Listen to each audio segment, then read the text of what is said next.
berdoa terlebih dahulu ya.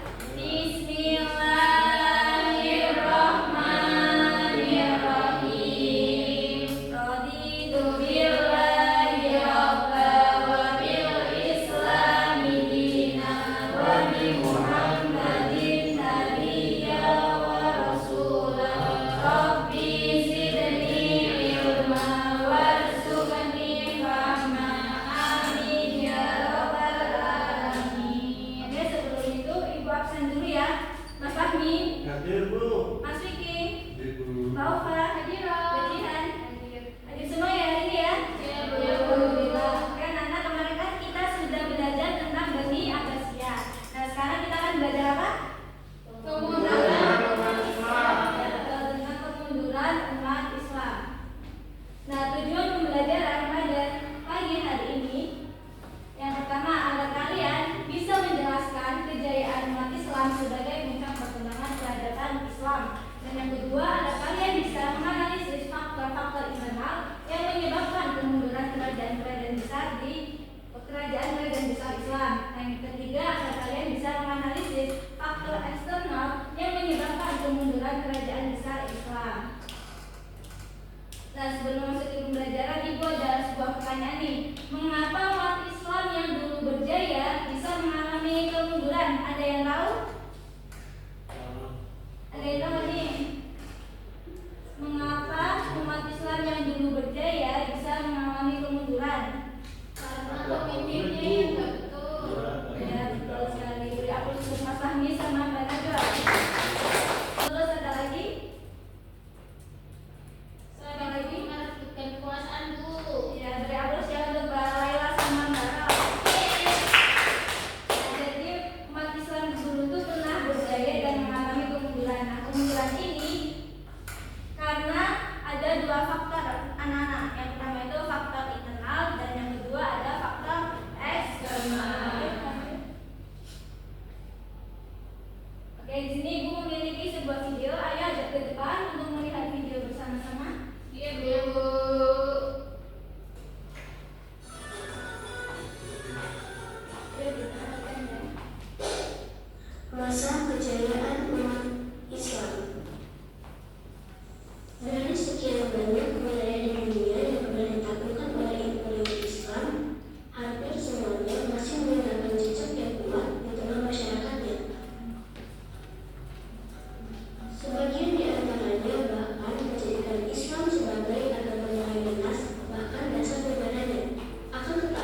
Jamaluddin Akbar.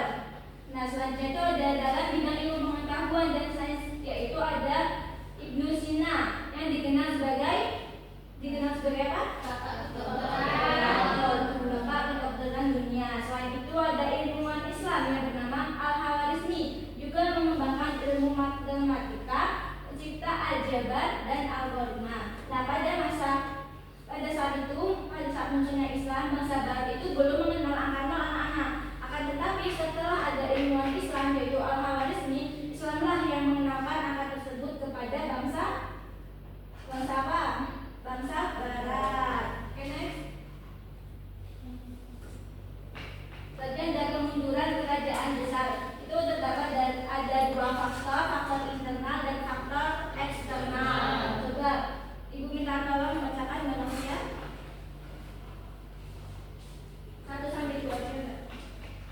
Yang pertama yaitu perebutan kekuasaan di pusat pemerintahan yang terjadi antara penerus daulah Abbasiyah, yaitu fanatisme kebangsaan. Ini rupanya menjadi salah satu pemicu kekuasaan di dalam pemerintahan daulah Abbasiyah sehingga munculkan sentimen tertentu di kalangan bangsa-bangsa. Selanjutnya, Nomor 3, terjadinya krisis ekonomi. Nomor 4, munculnya daulah-daulah kecil yang memerdekakan diri. Dan nomor 5, mendominasi bangsa Turki dan Persia yang ingin memerdekakan diri menjadi pemicu perpecahan dalam pemerintahan daulah Abbasiyah. nah itu merupakan faktor internal dari kemunduran kerajaan besar. Nah, faktor internal itu ada 5 anak tadi yang disebutkan sama Mbak Novia sama Mbak Kawas. Oke, next. Selanjutnya itu ada kemunduran kerajaan besar, yaitu ada faktor eksternal. Coba Mbak Najwa bisa dibacakan. Yang pertama, wilayah dinasti Abbasiyah yang terlalu luas. Yang kedua, karena perang salib. Yang ketiga, serangan tentara Mongol. Terus berdirinya Turki Utsmani, yaitu adalah kemunduran dari kerajaan besar, yaitu faktor eksternalnya ya. Sampai sini paham? Ibu. Ya, oke, lanjut Mbak. Nah, selanjutnya ada Syekh Amir Syair Arsalan mengungkapkan beberapa alasan mengapa umat Islam mundur dan sulit untuk maju. Yang pertama, umat Islam itu sudah tidak benar-benar mengamalkan ajaran Islam sesuai dengan syariat, khususnya Al-Quran dan Hadis. Dan yang kedua, umat Islam itu tidak mau bersatu dan terpecah belah. Yang ketiga, mayoritas umat Islam terlalu cinta dunia dan takut mati. Yang keempat, mundurnya umat Islam disebabkan hilangnya semangat jihad. Nah, itu merupakan mengapa umat Islam itu mundur dan sulit maju, karena ini alasannya. Jadi anak-anak, kalau kalian menjadi orang muslim, harusnya kalian tidak seperti ini ya yang dicontohkan tadi. Ya, Bu. Bagaimana sudah? Oke, next.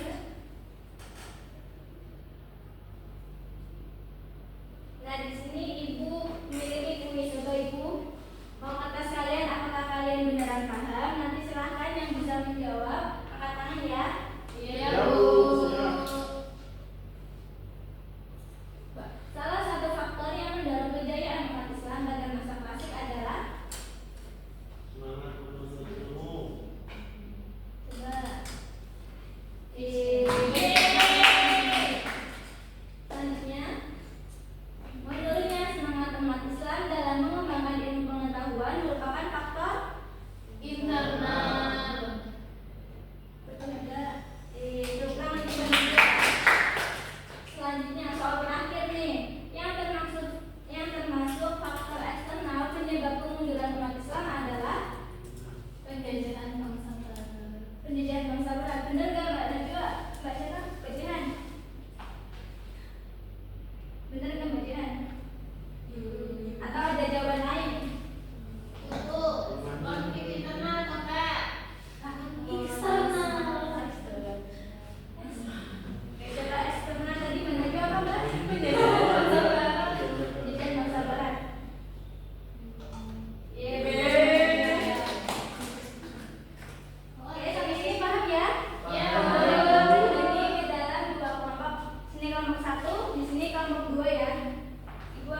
nomor 2 dibutuhkan.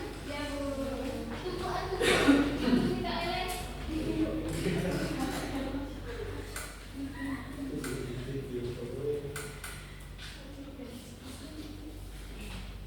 Oke, silakan diskusi ya. Tulis dulu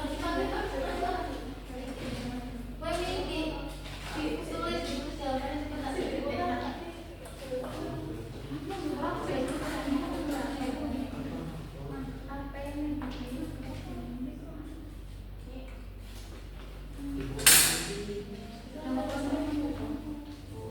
Gimana nomor 1? Ya Bu, sebentar Bu, masih dicari Bu.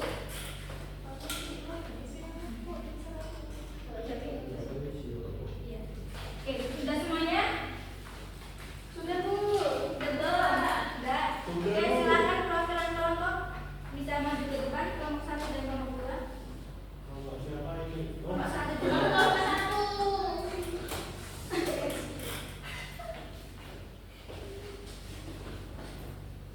Silakan kelompok 1 terlebih dahulu. Baik, saya perwakilan dari kelompok 1 akan menjawab pertanyaan dari hasil diskusi kelompok kami, yaitu mengenai itulah dari kejayaan umat Islam. Pertanyaannya, apa faktor yang membuat umat Islam mencapai kejayaan dalam bidang ilmu pengetahuan? Nah, yang pertama itu berpegang teguh pada ajaran Al-Quran dan hadis yang mendorong umat untuk menuntut ilmu dan juga adanya semangat belajar, meneliti dan berinovasi. Bu, Bagaimana anak? Benar enggak? Benar Bu. Kelompok kami. Gimana? Kelompok 2? Kelompok 2? Kelompok 1 benar enggak? Betul. Oke, berapa untuk kelompok 1? Kelompok 2? Baik, saya akan mendemonstrasikan pada hasil kelompok 2. Sertifikasinya itu sebuah organisasi mengalami konflik karena para anggotanya saling berebut jabatannya dan tidak mau bekerja sama. Akibatnya organisasi tersebut kehilangan kepercayaan masyarakat dan akhirnya tidak lagi berkembang. Keadaan ini mirip dengan kondisi beberapa kerajaan Islam yang mengalami pepecahan sehingga kekuatannya melemah. Nah, pertanyaannya yaitu faktor internal apa yang menyebabkan kemunduran kerajaan Islam pada kasus tersebut? Jawabannya perebutan kekuasaan. Bagaimana kelompok 1? Ini jawaban kelompok 2 benar enggak? Benar Bu. Benar ya? Berarti Iya, atas benar. kelompok ini ya. Oke, ibu rasa kalian ini sudah paham. Mari kita simpulkan bersama ya materi hari ini. Iya Bu. Kita baca bersama-sama ya. Kejayaan peradaban Islam ditandai dengan kemajuan di bidang ilmu pengetahuan, arsitektur, budaya, dan pemerintahan yang memberikan kontribusi besar bagi perkembangan dunia, seperti Istana Al-Moral, Taj Mahal, serta karya ilmuwan muslim seperti Ibnu Sina dan Al-Khwarizmi. Namun, kejayaan tersebut mengalami kemunduran akibat faktor internal seperti kerebutan kekuasaan, perpecahan, dan krisis ekonomi, serta faktor eksternal seperti perang salib, serangan Mongol, dan kolonialisme. Oleh karena itu, kebangkitan umat Islam dapat diwujudkan dengan kembali mengamalkan ajaran Islam secara menyeluruh, memperkuat persatuan, mempertahankan kemanusiaan, mengembangkan keselamatan untuk ilmu, dan berjuang demi kemajuan peradaban. Oke, baik. Ibu rasa kalian benar-benar sudah paham nih. Oke, karena waktunya sudah habis ya. Ya, Oke, Ibu. buat pertemuan depan kita akan membahas tentang ibrah atau hikmah dari kemunduran umat Islam. Nah, Ibu akan memberikan tugas kalian. Nanti kalian bikin mind mapping, baik yang faktor internal ataupun faktor eksternal. Kalian bisa pilih salah satunya ya. Ya,